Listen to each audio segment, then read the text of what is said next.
So good morning. Good morning.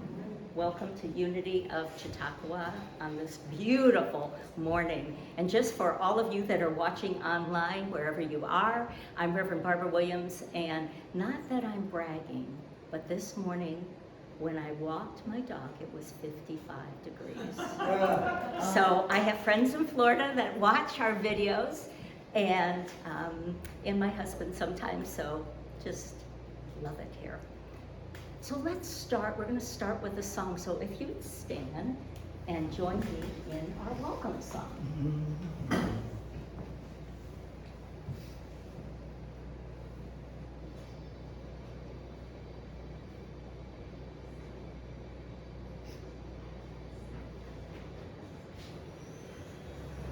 it's going to take a minute. It's got a little introduction.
So you may be seated.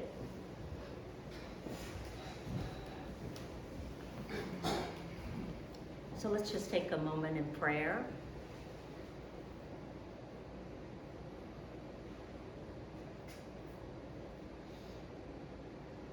We take those words together that we have come together, a divine appointment to this very time, knowing that as we gather, the power of prayer, as Jesus said, where two or more are gathered, there I am. So here we are, the one part of that one presence, that one power, that one breath,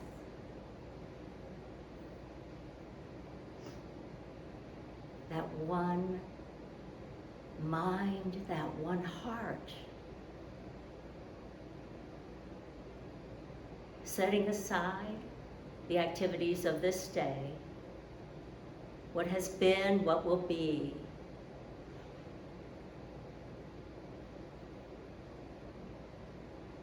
and allowing ourselves to be present to the grace, the joy, the connection of this moment. And so it is. Amen and amen.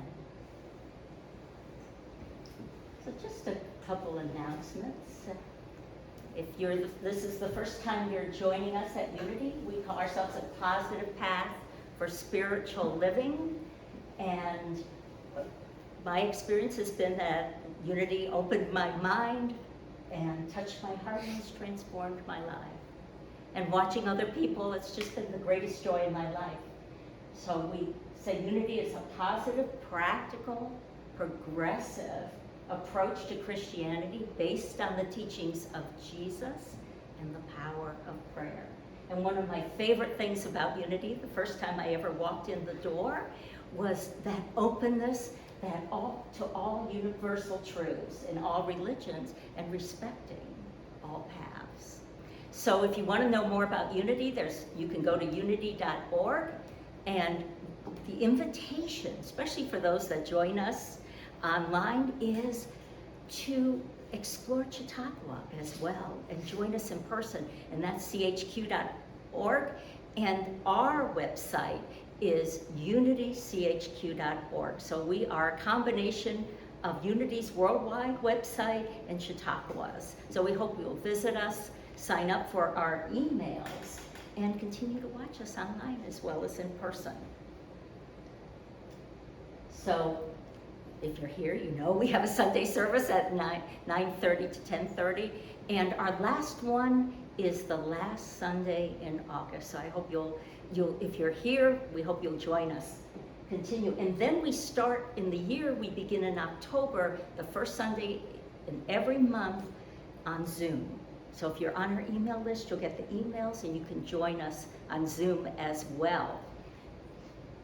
Our daily word meditation is here every morning from 8 to 8:30.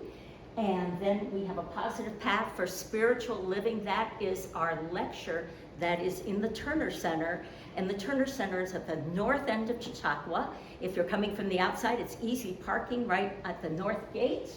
But if you're inside, remember to bring your pass, because Turner Center is actually considered on the outside of Chautauqua, so you need your pass. And that's again at 6:30. And what I'd like to do now is introduce our minister this week. One of the things that we do at Unity Chautauqua is that we, as a community, invite a minister, a different minister for the 9 weeks, and get to know them and get them especially to know Chautauqua. And so this is a person that doesn't need to know Chautauqua. Some of our ministers have been their first time, but some are returning. But I'd like to read a little about James STACEY. And he's from Bloomington, Minnesota, and he served in many places. Kansas City and central Missouri, upstate New York, and Minnesota, since you discovered Unity in 1976. He cherishes the history of Unity. This is, wait till you hear him. He has done more research on Unity than anyone I know, and really reminds us of the essential part of our unity movement. He's been a part of the credentialing team, and he interviews ministerial students for going to Unity Village. Now, I've had those people interview me. It's pretty scary, James. Not my team. Not your team. You're okay.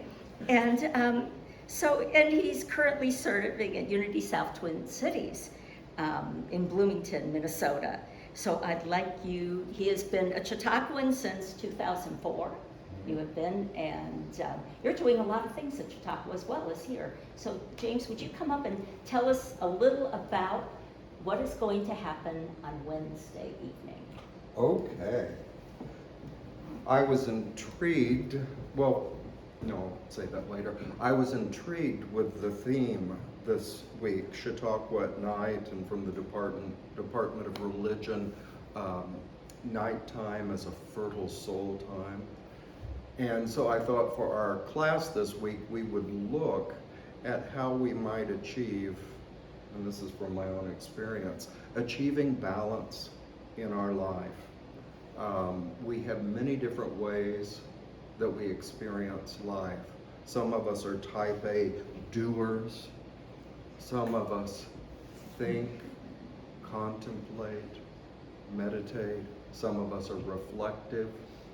But we all are most healthy and satisfied when we find a balance in life. And so we're going to be looking at that from many different perspectives, how we might achieve a greater balance in our life. And so that's hopefully what we will all gain from it. So I hope you'll join us on Wednesday. And now we're going to, before we lead into the song, I just want to, in fact, this is what the song, I picked the song to reflect this, that we brought that back last week, and we said it, last year we only had 45 minutes to do a church service, so we kept eliminating things till we got it squeezed down, and I've missed reminding myself about this. And so if you would join me, and I'll say it first, there is only one presence and one power in the universe and in my life, God the good, omnipotence. And so would you join me? There is only one presence and one power in the universe and in my life, God the good, omnipotence. So where do we put our attention? That's what this is affirming. Where do we put, how much power do we give to the outer, or how much do we give to that call of divinity within us? It's beautiful.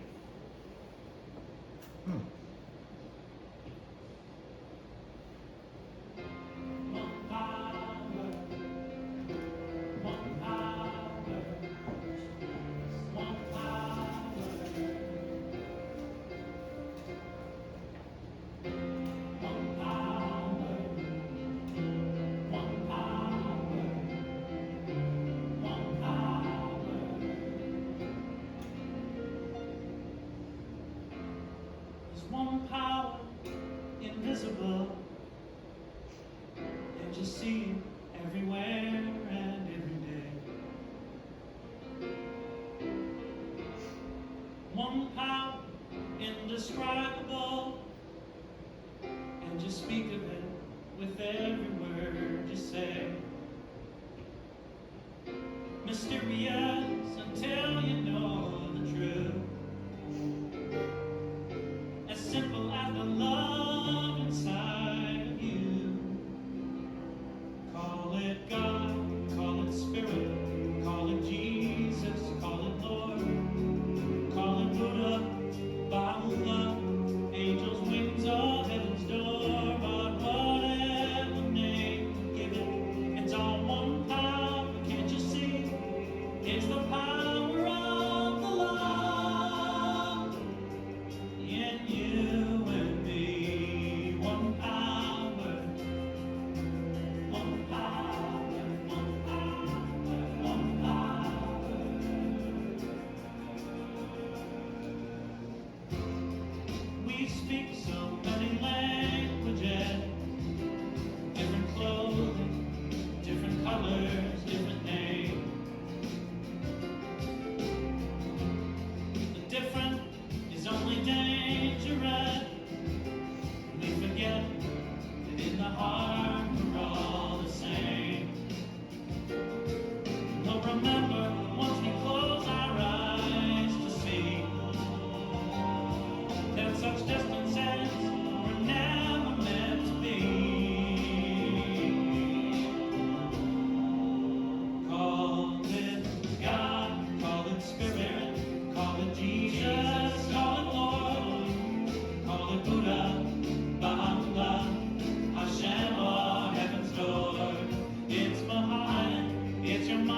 It's an everlasting peace.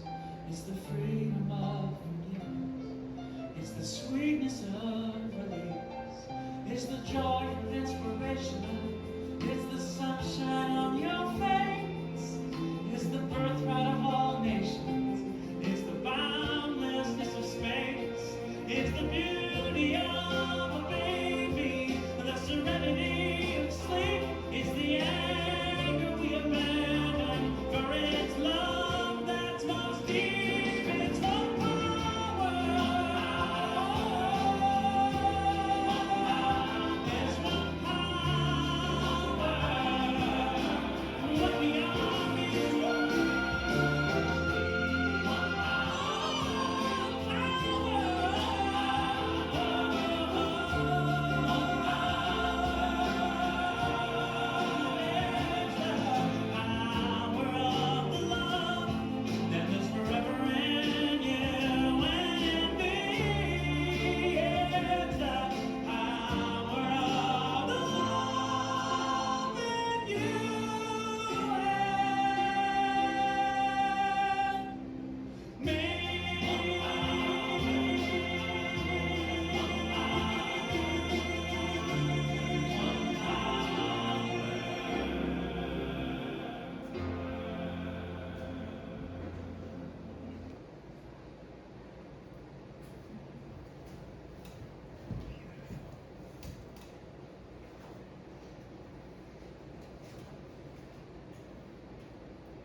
Greeting my Chautauquans.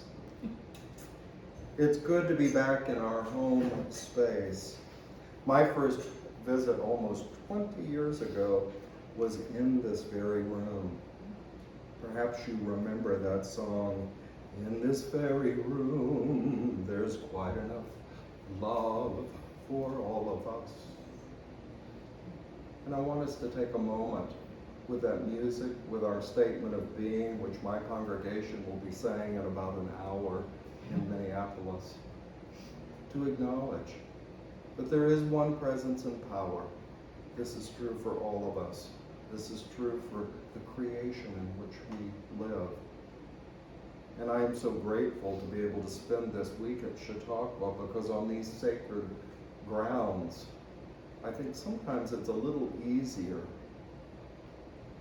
for us to be still, to be quiet, to appreciate and praise the life that pervades the nature here in which we're surrounded, the beauty. Perhaps we're a little bit more aware and present to each person here on the grounds, whether it be a friend of many years or someone we've just met, or perhaps a so-called stranger. An opportunity once again to be aware of this one presence within each one of us and surrounding us. A time of reflection. My lesson for today takes its title, Day and Night Consciousness. It takes its title from Myrtle Fillmore, our co-founder of Unity.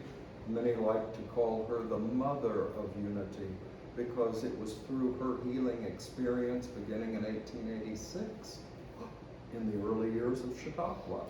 But she was back in Kansas City and began a process of 2 years of concentrating her attention on this presence and power within herself.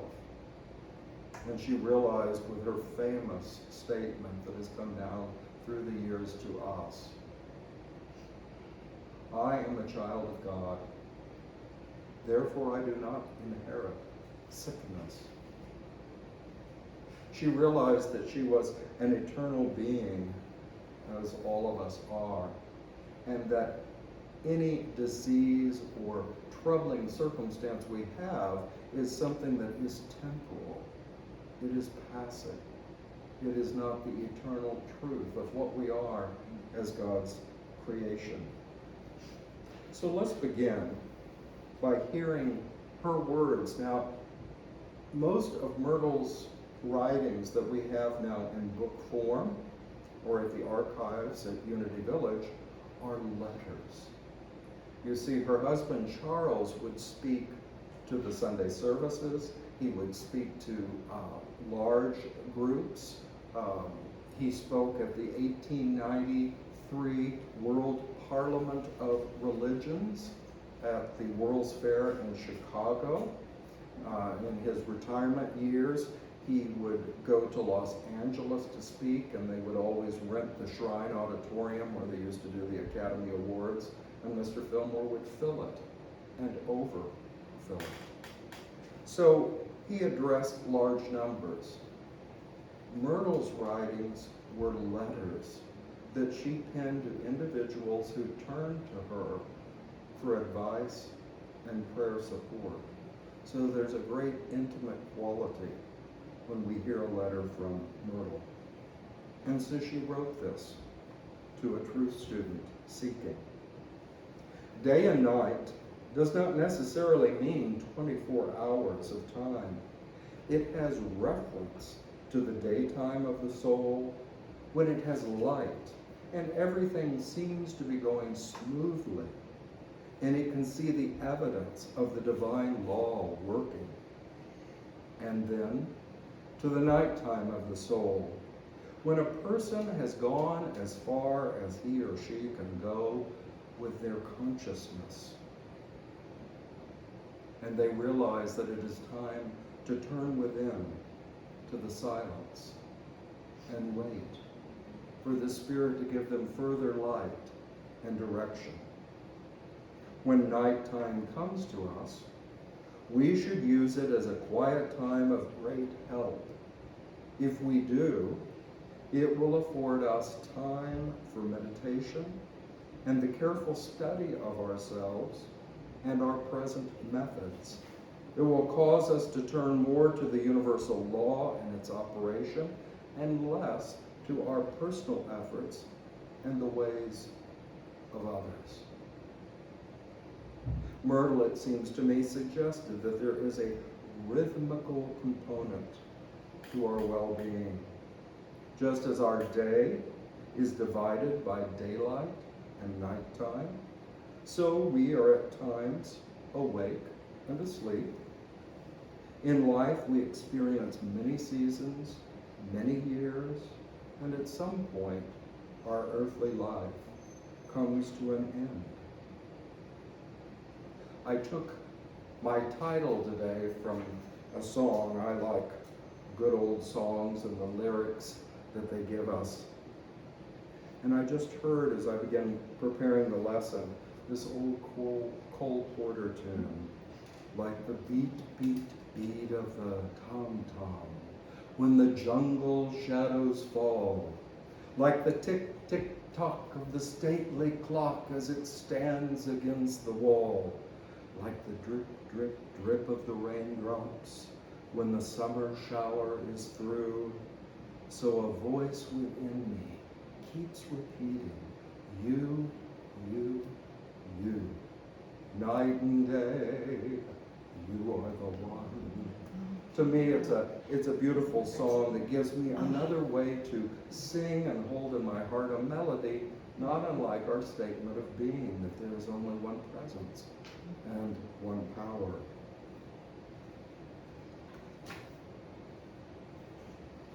Let's think of the rhythms that we have in our life. We have night and day, as I've mentioned. We have awake and sleeping. We have summer and we have winter, spring and fall. We are young and we are mature. We can be in a mood that is up or down. We can be very engaged with another or very centered in ourselves. We can be outwardly active or inwardly reflecting. In his brand new book, Michael Singer writes of living untethered, unbound. That is essentially not living in a one-sided manner, but realizing that our true self the I am within us, the Christ within, observes all these rhythms that we go through in human life and helps us find our balance. The I am, the higher self, what Buddhists call the inner observer, witnesses all of our alternating states of awareness or consciousness. With spiritual guidance and power, we are always capable of finding balance and wholeness in life.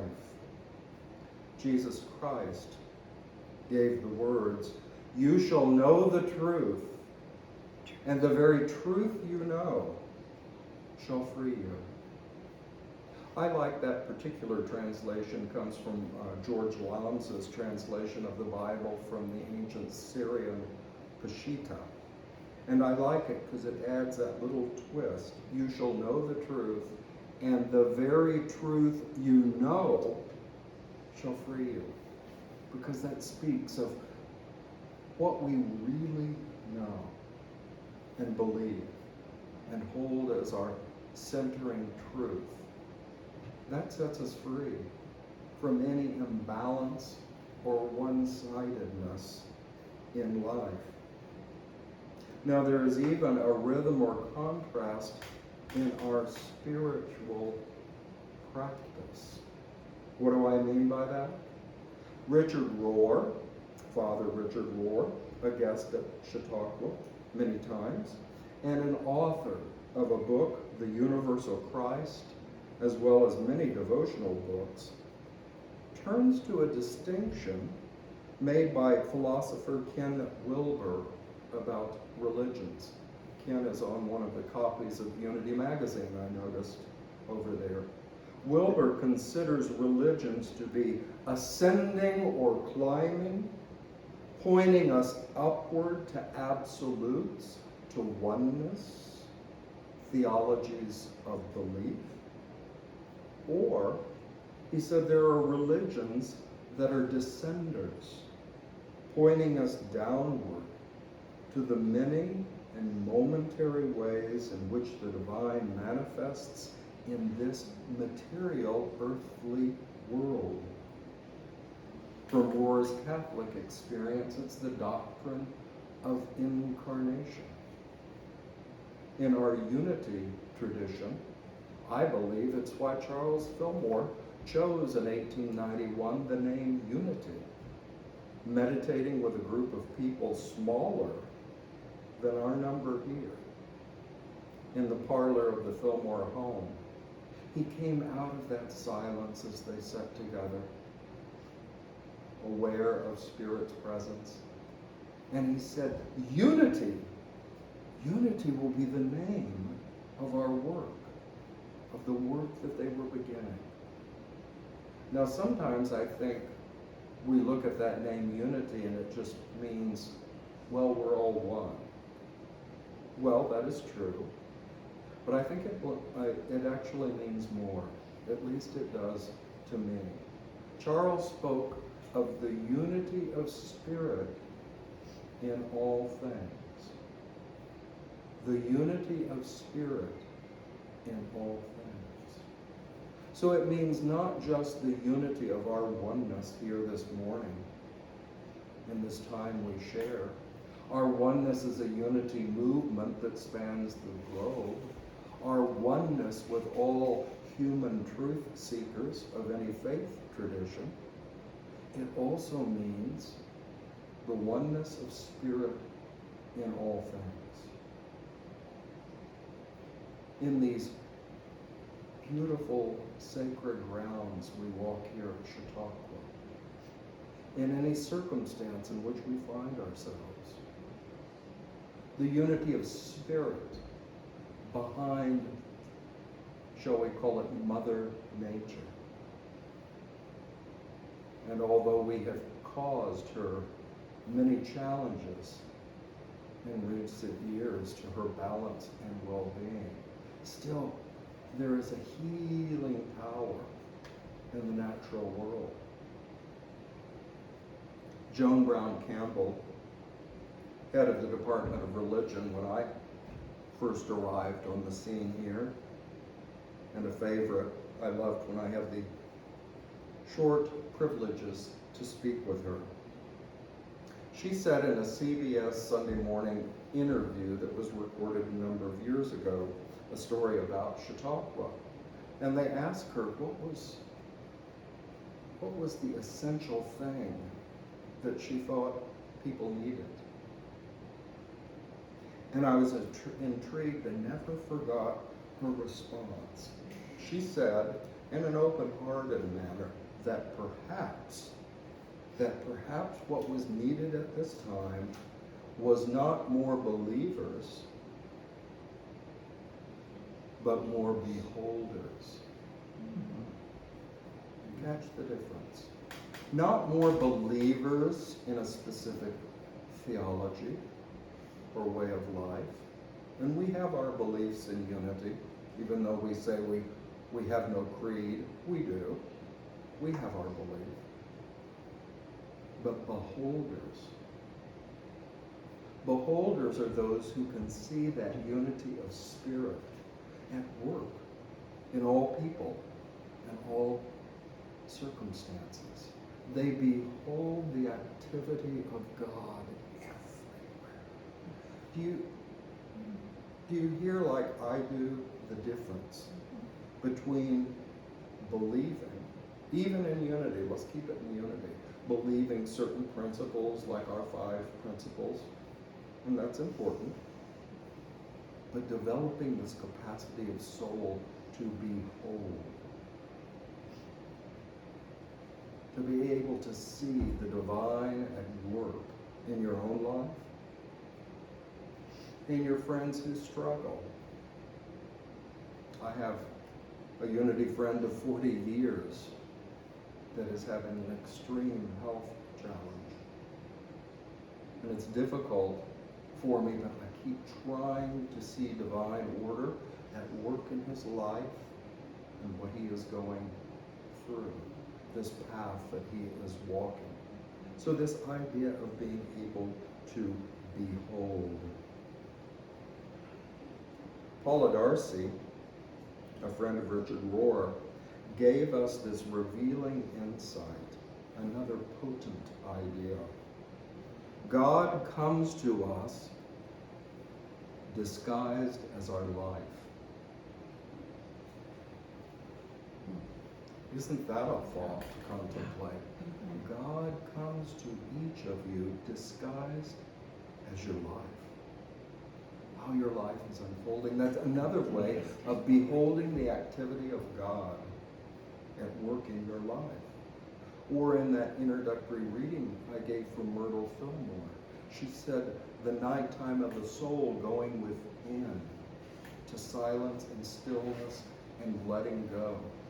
That letting go that Ken Wilber calls a descending religion. Not descending in a negative way. It's just what the Buddhists call emptying. Or we call, as our daily word did today, let go and let God. Let go of your strong grasp upon the circumstances, your thoughts and feelings at this time. Let them go and let God, let a new revelation, a new truth, a new awareness awaken you from that so-called dark night of the soul, or just that stillness and quiet of reflection. Another contemporary author and teacher, they should pay me for promoting Chautauqua.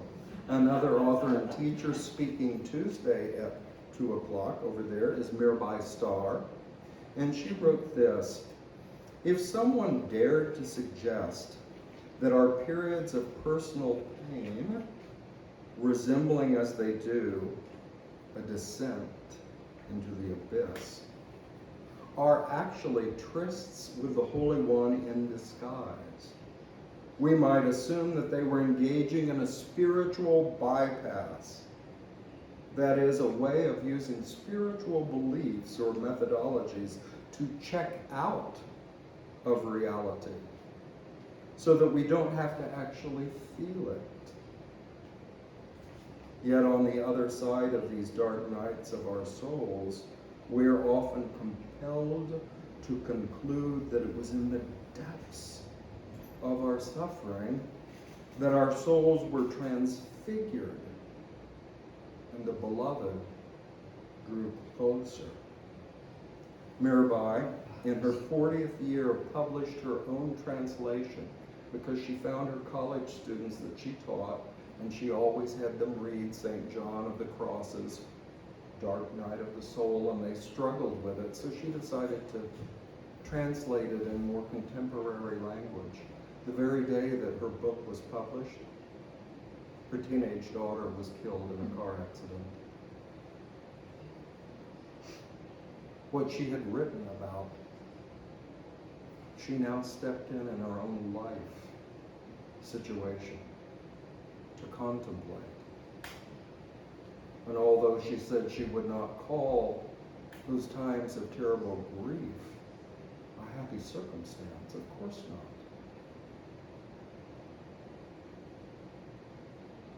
But her eyes were opened in a new way to her life and to life. Now, I'm speaking of this balance, whether we call it night and day, youth, maturity, different seasons of our life, being very active and being very inwardly contemplated, these different activities. Unity has always had a method or a way of dealing with this. And we call it denial and affirmation. But I'm not sure, since I've been around unity for 40 years, perhaps it's partially my fault, but I'm not sure that we still teach this practice of denial and affirmation as the Fillmores and other early teachers like H.M. Cady in her book Lessons in Truth, written in 1894, but still the primary textbook that is given to Unity students and student ministers to this day, because it so clearly taught this alternating, balancing prayer technique or inner work of denial and affirmation. The denial was what Ken Wilber called that descending element of spirituality, the release and letting go. But in recent years, psychological denial has been spoken of as ignoring something. I deny that I'm angry, ignoring it. That's not what unity meant by the practice of denial. To deny something was to release any idea you hold about yourself that you realize is not eternal truth. It's not how God created you. As a child of God, were you created to be angry, to be hateful, destructive?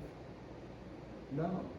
You may have periods of frustration in life in which you act out in certain ways, but that was not what God created you to be. So a statement of denial is something like, I am more than this momentary suffering, pain, grief, doubt, fear, unease, disease, whatever you are feeling in life. I am more than this. This is not my eternal truth. Myrtle Fillmore, again responding to an individual who wrote to her for advice, the woman wrote to her and said, I'm doing everything Unity teaches me to do. I say over and over every day, I do not have the flu, I do not have the flu, I do not have the flu. But Mrs. Fillmore, I'm still sick. And Myrtle wrote back to her, my dear, Unity does not ask you to ignore the circumstances you're experiencing in life. We ask you to deny that they are the eternal truth of who you are. You hear the difference? You were not a being brought into this world by God, by the Spirit of life, to eternally experience influenza.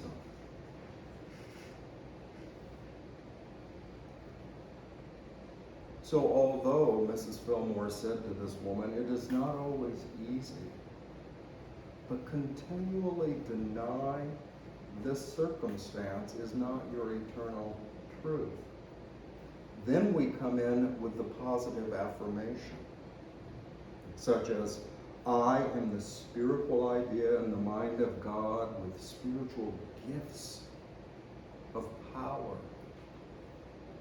I am a creative being, capable of bringing much good into my life, my family, my community, my world. That is an affirmation. And we have to do a little cleanup of our affirmation technique. I had a student back in Kansas City when I worked at the founding church, the congregation the Fillmores founded in Kansas City. And she was new to Unity, and she came into one of our study groups, and the subject of affirmations came up. And she was an outspoken person, which was good. We learned from it. She said, you know, I find Unity's affirmations rather offensive. Well, the people in the room, most of them long-time Unity students, were just shocked. But rather than cut her off, one said, why do you say that? Tell me more. And she said, oh, I just hear people saying, I want a Cadillac, I want a Cadillac, I will have a Cadillac, I will have a Cadillac. She said, I find that offensive. To dwell on something you want and be demanding that God make it manifest. And one of the longtime students said, that is not an affirmation. An affirmation is aligning yourself with a higher truth, with what you are as God's creation. For Myrtle, it was that simple. I am a child of God. I am God's design. Therefore, I did not inherit sickness as an essence of my being. It's to align yourself. A Unity teacher long ago, I'm sorry I don't know the source, said, we don't affirm to make things true. We affirm because these ideas are true. In other words, we're aligning ourselves with a principle of life, a principle of our Creator, not trying to magically make something happen. So this idea of finding balance, even in our spiritual practice. Emily Cady, who wrote Lessons in Truth, said on this practicing of denial and practicing of affirmation, we're all different. We're all balanced differently. And she said some people need the practice of denial more in their life. And some that are feeling weak or timid need the practice of affirmation that builds up and strengthens, while the denial process is a way of letting go, forgiving, releasing things that you realize are not the truth of who you are. Have you ever been in a situation among friends and you become aware that you're holding resentment toward another, holding a grudge, and at some point you realize, this is not who I am. This is not who I want to be. Someone that is hateful, resentful. That's not me. That's wakening up to a denial. I'm ready to let this go. And so I think Ken Wilber was quite wise in asking us to find balance in our spirituality, or if you want to call it religious practice, a balance. Do I need to let go? Do I need to build up through affirmation? All an attempt to find balance. Mark Nepo, who will be speaking tomorrow at 2 o'clock in the Hall of Philosophy, wrote the Book of Awakening. I have followed that since about 2007. There's a brand new 20th anniversary edition over in the bookstore. I think I may have to buy it because it has a new cover, pretty cover on it. Have that and take it home. He wrote, "We do ourselves a great disservice by judging where we are in comparison to some final destination. So where we are, though closer all the time, is never quite enough." Here's another point of balance. How are you looking at your life? How are you judging your life? Is it never good enough? Are you never right where you want to be? Or are you a beholder, looking at where I am on July 31st at the Chautauqua Institution, beholding the healing life that work within, an inner guidance that helps me do what I need to do in my life and among my community. Again, that kind of judgment of self. Oh, I'm still not there where I want to be. Look at where you are today as God's creation. That's another balancing process for us. And these are the kinds of things that I hope we might deepen our awareness in the Wednesday evening class. Different exercises to look at, where do I need to balance in my life? Increase, decrease, find a graceful center. In conclusion, the Fillmores and early unity teachers claimed that we could grasp that truth that will set us free and practice a practical Christianity. What did they mean by that? What did they mean by practical Christianity? Well, as best we know, by looking back to the Fillmores and early writers, they meant a Christianity, a spirituality, a consciousness and awareness that you practiced night and day. You are the one to realize in everything we're doing, whether it's awake and active or we're asleep and still. The divine presence is there, always with us, always guiding.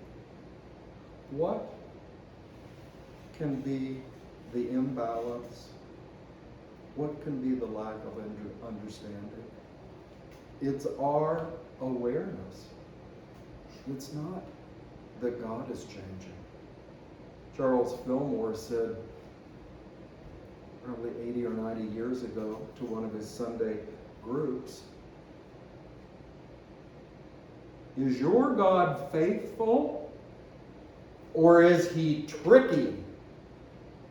One day helping you, blessing you, prospering you, and another taking it all away?" No, God is a consistent, as our statement said, omnipotence, all power, all good, all life affirming. It is we who struggle with this idea of finding balance. I hope this evening, if you go to the sacred psalm service in the app, as I will, that you'll really enjoy singing the words to "Now the day is over. Night is drawing nigh. Shadows of the evening steal across the sky." That you are living a life that knows day and night and different experiences, but there is one presence and one power always within you. And if you remember that inner light, you can meet every day with confidence.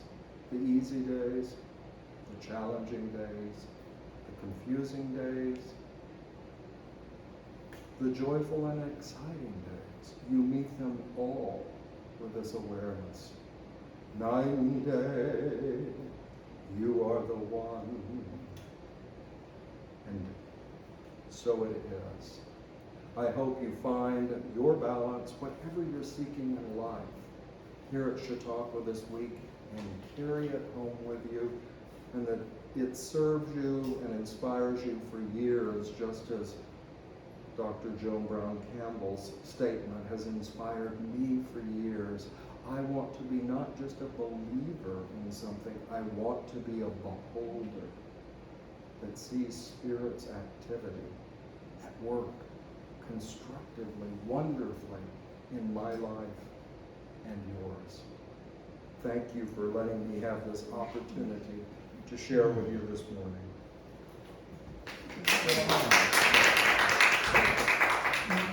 Yeah. So let's turn within for a few moments.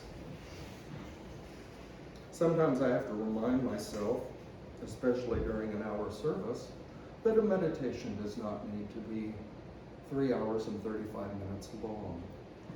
We can turn within. So I invite you to allow your awareness to turn within. Close your eyes if you choose. And long, long ago, when the Fillmores invited people into prayer and they said, turn within, that was not to turn within yourself in isolation. It was to turn to the invisible side of life, to that power of Spirit always present that is invisible and silent. Yes, that can be in yourself, but we can turn within when we think of the idea of Chautauqua, the invisible, silent idea that inspired the building of these beautiful grounds and all our activities. An invisible, silent idea that we could come together in one shared experience and all learn from it. Charles Fillmore said, our soul is pivotal. It looks to the outer world and through our senses sees, hears, touches, tastes, smells, and draws all that information in. But then our soul can pivot and turn to the invisible side of life and become aware that God is always and everywhere active, affirming life, saying the great yes to life.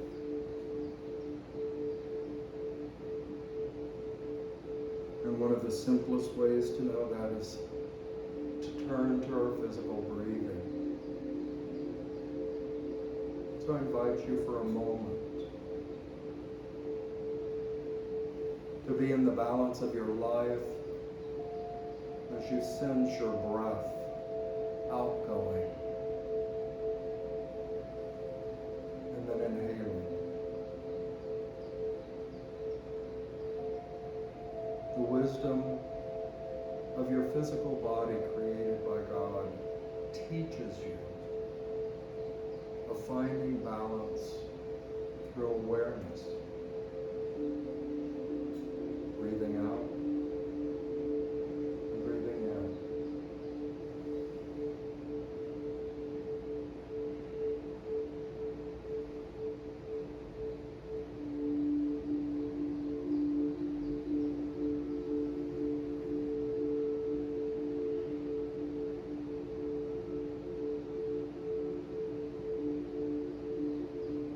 So I invite you to give a silent thank you to the wisdom of your physical body. At any moment of the day, you can simply become aware of your rhythmic breathing, and it will bring you to a balanced, centered place of peace and stillness.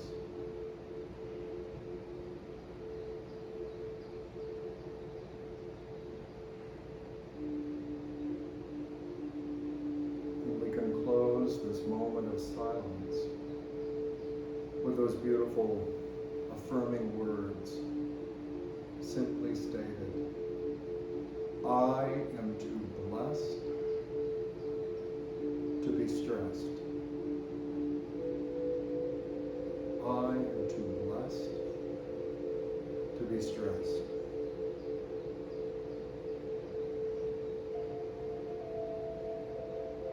And so as we close this silent time together, we can remember we can return to this place at any moment, in the twinkling of an eye, as we hold that thought, I am too blessed to be stressed. Thanks be to God that it is so. Amen. And just gently allow your attention to return to outer awareness.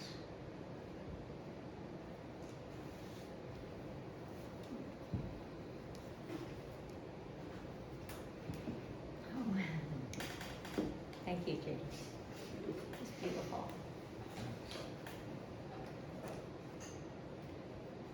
So I have a word for today. Listening to him, beholding. What a powerful word. To walk through these grounds with and to greet each other.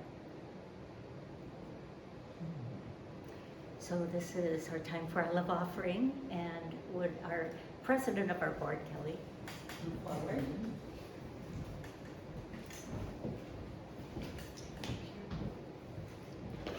And as we hold our gifts, I just want to mention that our gifts do magnificent things. Not only for this organization, because it allows people like James to come and to share with us and to create this spiritual centering for our week, but it also blesses us as givers. And so we have an affirmation that we do.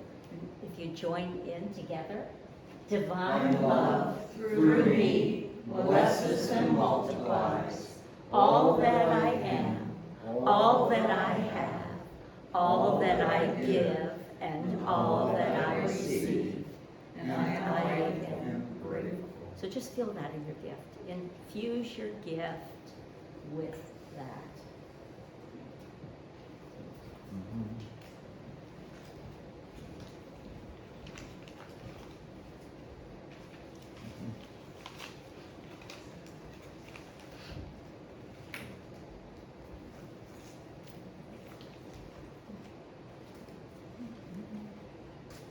So come here and join me, Kelly, and we'll bless these gifts.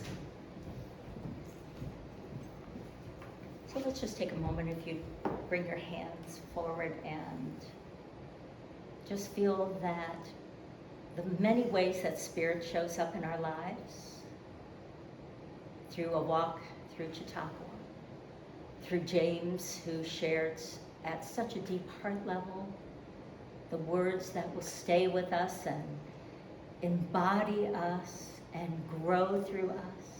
And then our gifts, which represent that very flow of God energy through us, knowing that as we give, that we are open to receive. And so it is. Amen and amen. And so now we are going to sing our peace song. And so if you would stand, we're not going to create a circle, but we're just going to stand and sing. And it's only the music of this peace song, so I'm going to need your voices. We get it. Got it? You got it. Okay, here we go.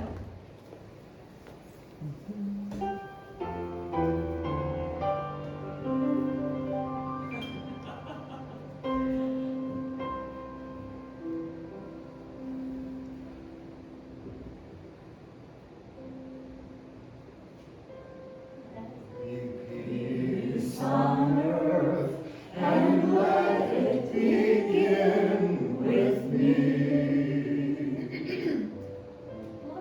Let there be peace on earth, the peace that was meant to be. With God as Creator, family all are we. Let us walk with each other in perfect harmony. Let peace begin with me. Let this be the moment now. With every step I take, let this be my joyous vow. To take each moment and live each moment in peace eternally. Let there be peace on earth, and let it begin with me.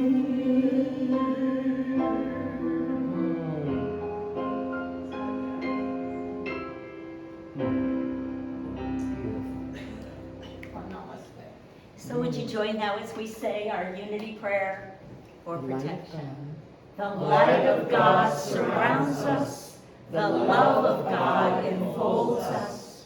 The power of God protects us. The presence of God watches over us. Wherever we are, God is, and all is well. And we behold it. And we behold it, yes. Can I just say, Barbara, we don't get to say thank you enough to you for everything you do. Oh, thank you. Even technician. I know. We got it all.